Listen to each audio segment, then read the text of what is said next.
ini agar kita kenal siapa Nabi Muhammad SAW. Dibacain tuh rawi, itu dalam rawi kalau kita terjemahin tentang Nabi itu, baik fisiknya maupun akhlaknya. Sebab Nabi SAW, beliau adalah insanul kamil, orang yang sempurna, bukan cuma fisiknya tapi juga akhlaknya. Berbicara tentang fisik Nabi, semuanya sempurna. Semuanya sempurna, fisik Nabi nggak ada cacat sedikit pun. Khuliqta mubarra'an min kulli aibin. Engkau diciptakan wahai Rasulullah bebas, tidak ada aib sedikit pun, tidak ada cacat sedikit pun. Ka'annaka qad khuliqta kama tasya'u. Seakan-akan engkau diciptakan mesem. Pengen alis yang model begini, pengen mata yang model begini, pengen bulu matanya yang model begini, pengen hidung yang model begini, bibirnya yang model begini. Seakan-akan Nabi diciptain itu, beliau seakan-akan saking sempurnanya fisik baginda Nabi besar Muhammad Sallallahu Alaihi Wasallam. Sempurna, bahkan perkara-perkara yang jorok dalam diri kita, yang kotor dalam diri kita, dalam dirinya Nabi Sallallahu Alaihi Wasallam enggak jorok. Sebab beliau basyarun lakal basyar, beliau manusia tapi tidak seperti manusia biasa. Nabi manusia, tapi Nabi Sallallahu Alaihi Wasallam tidak seperti manusia biasa. Kita punya hal-hal jorok. Contoh misalkan, contoh misalkan keringat kita. Keringat kita bau, betul? Betul. Setengah-setengah lagi jawabnya betul. Bau emang. Semuanya namanya keringat bau, betul?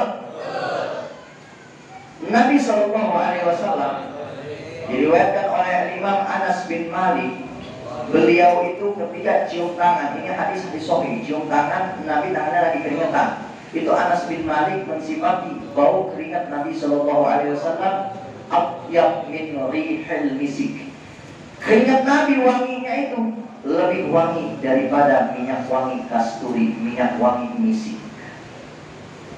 Pernah juga suatu ketika Ummu Sulaim, ibunya dari Anas bin Malik ini. Jadi Anas bin Malik ini qadamtu asyra sana inda Rasulillah sallallahu alaihi wasallam. Anas bin Malik ini 10 tahun lebih khidmah, bantu Nabi. Jadi ngebantuin Nabi, ngurusin Nabi selama 10 tahun, dekat sama Nabi. Nah, ibundanya ini nyuruh sama Anas bin Malik, nyuruh sama anaknya, wahai Anas, nanti kalau Nabi tidur, begitu keringetan, ambil nih keringatnya, taruh di botol. Akhirnya suatu ketika Nabi lagi tidur, keringetan Nabi Sallallahu Alaihi Wasallam. Anas bin Malik ambil botol, diambil tuh keringatnya Nabi. Begitu lagi diambil, Nabi Sallallahu Alaihi Wasallam bangun. Ditanya Anas bin Malik, apa yang kau lakukan? Ibu saya minta keringatmu karena keringatmu mau dipakai sama ibu saya. Ditanya sama Rasulullah Sallallahu Alaihi Wasallam, wahai Ummu Sulaim, apa yang kau lakukan dengan keringatku? Ya Rasulullah, keringatmu ini aromatnya, baunya, nggak ada satu minyak wangi pun yang lebih wangi daripada keringatmu, wahai Rasulullah Sallallahu Alaihi Wasallam. Jadi itu perkara yang jorok. Kalau dalam diri kita keringat jorok apa kagak? Jorok. Keringat kotor apa kagak? Kotor, betul. Tapi dalam diri Nabi Sallallahu Alaihi Wasallam nggak ada kotornya. Nabi Sallallahu Alaihi Wasallam manusia, akan tapi tidak seperti manusia biasa. Contoh lagi yang kotor, ludah.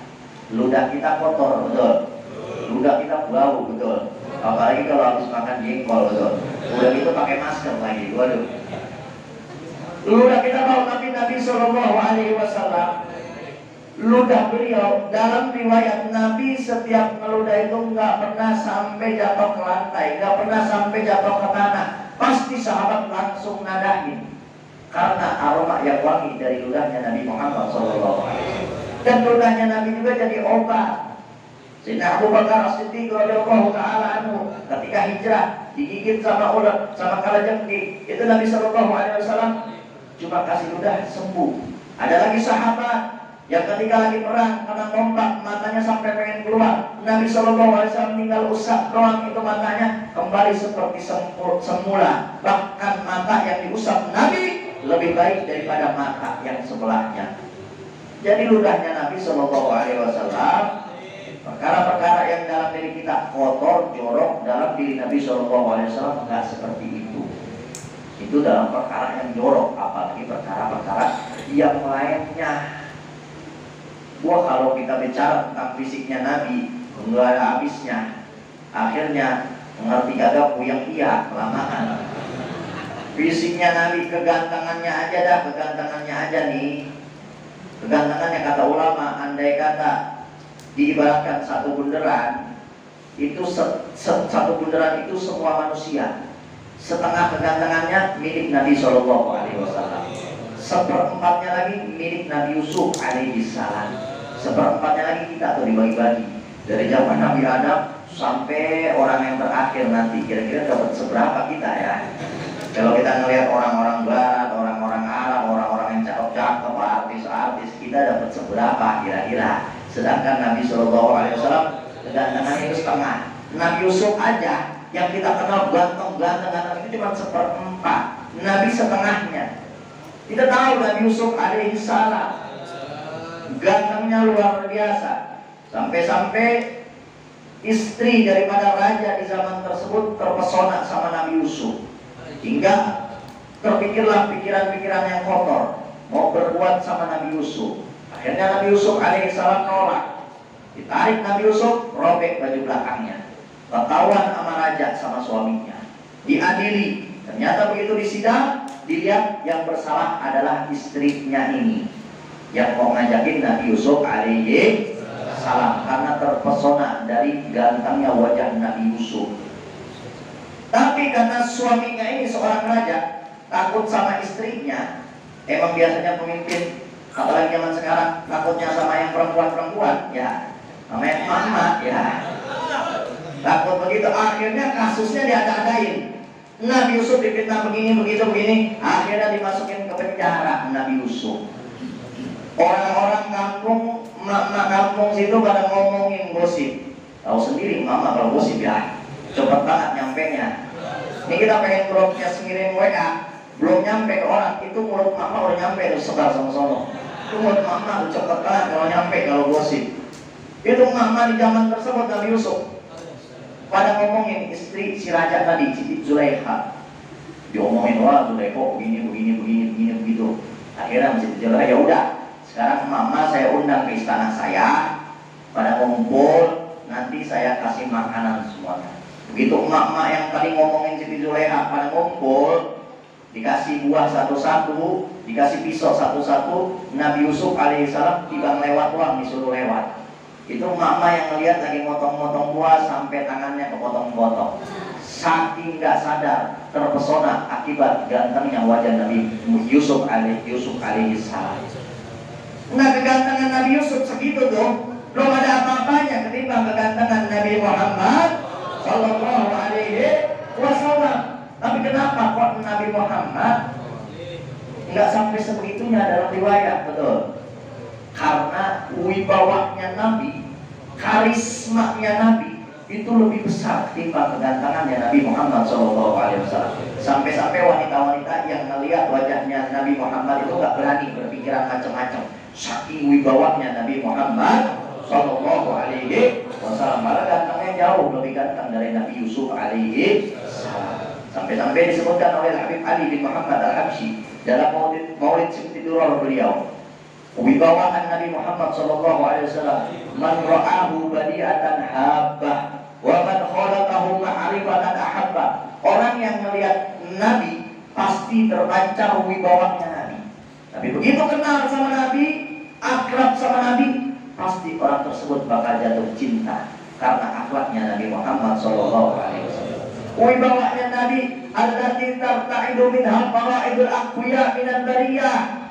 Wibawanya Nabi itu sampai-sampai raja yang ada di zaman Nabi ngedengar namanya Nabi doang, Muhammad bin Abdullah, itu pada gemeter.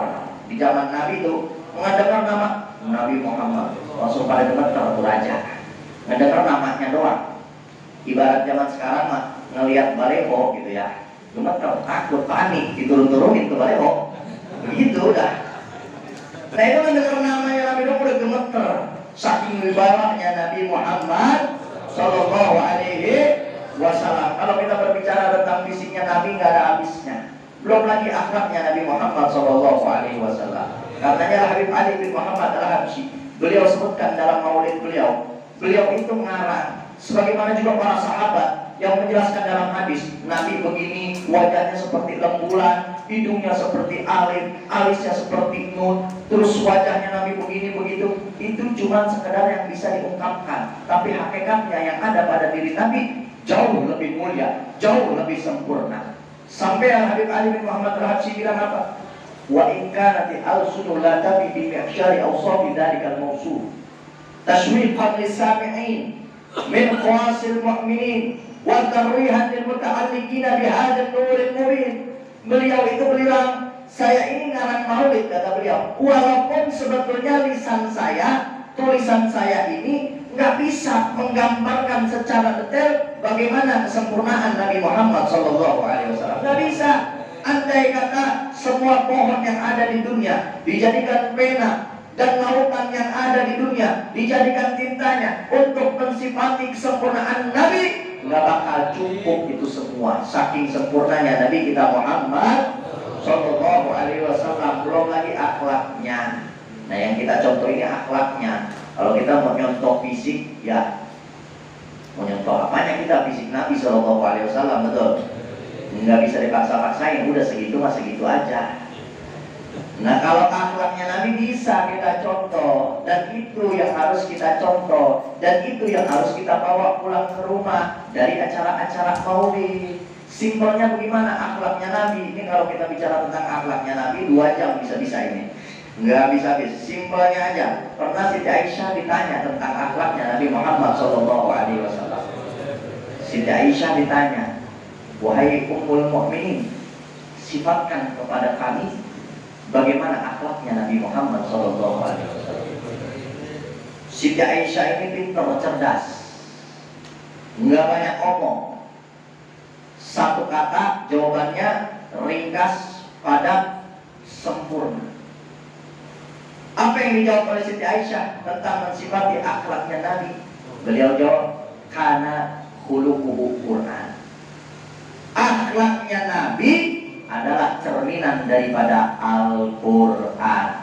Apa-apa yang diperintahkan oleh Al-Quran itu akhlaknya Nabi. Apa-apa yang dilarang oleh Al-Quran itu bukan akhlaknya Nabi. Apa-apa yang diharamkan oleh Al-Quran itu akhlaknya Nabi. Apa-apa yang diharamkan oleh Al-Quran itu bukanlah akhlaknya baginda Nabi besar Muhammad. Jadi kalau kita pengen berakhlak dengan akhlaknya Nabi, laki-laki maupun perempuan, bagaimana caranya? Ikutin Al-Quran, taat kepada Allah, beradab kepada Allah, karena akhlak yang paling tinggi adalah akhlak kepada Allah Subhanahu wa ta'ala. Jadi jangan kita merasa kita mau berakhlak tapi ninggalin perintah Allah. Itu bukan berakhlak namanya. Bukan berakhlak Nabi. Akhlak siapa itu? Akhlak setan. Dia mau berakhlak tapi ninggalin perintah Allah Subhanahu wa ta'ala. Akhlak Nabi itu menjalani perintah Allah, menjauhi larangannya. Selesai. Yang diharamkan Al-Quran itu akhlaknya Nabi. Yang diperintahkan Al-Quran itu akhlaknya Nabi. Yang dilarang Al-Quran, yang diharamkan Al-Quran itu bukanlah akhlaknya Nabi Muhammad Sallallahu Alaihi Wasallam. Simpelnya begitu. Jadi kita pengen berakhlak ceritanya nih. Apalagi zaman sekarang, lagi zamannya toleransi, betul. Tapi toleransinya kebablasan. Islam ngajarin kita toleransi, tapi jangan sampai kebablasan. Contohnya bagaimana? Kita mau berakhlak sama tetangga kita yang non muslim, dia ngadain Natal, kita ikutan Natal. Kita datang ke gereja, ikutan kita ke gereja. Tuh. Dia sangka dia berakhlak, padahal dia melanggar perintah Allah.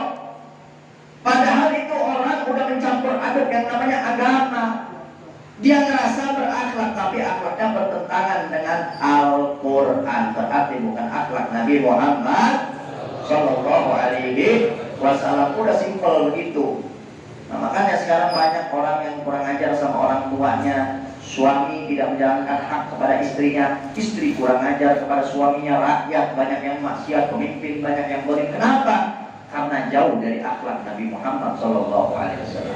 Kenapa bisa jauh dari akhlak Nabi? Nggak kenal siapa Nabi. Nah, makanya diadakan maulid-maulid seperti ini agar kita kenal Nabi, Kalau kita udah kenal Nabi, maka kita cinta kepada Nabi Shallallahu Alaihi Wasallam. Kalau kita udah cinta, insya Allah bakal mudah untuk mengikuti perintah-perintahnya, dan insya Allah kita akan membawa akhlak Nabi Muhammad Shallallahu Alaihi Wasallam.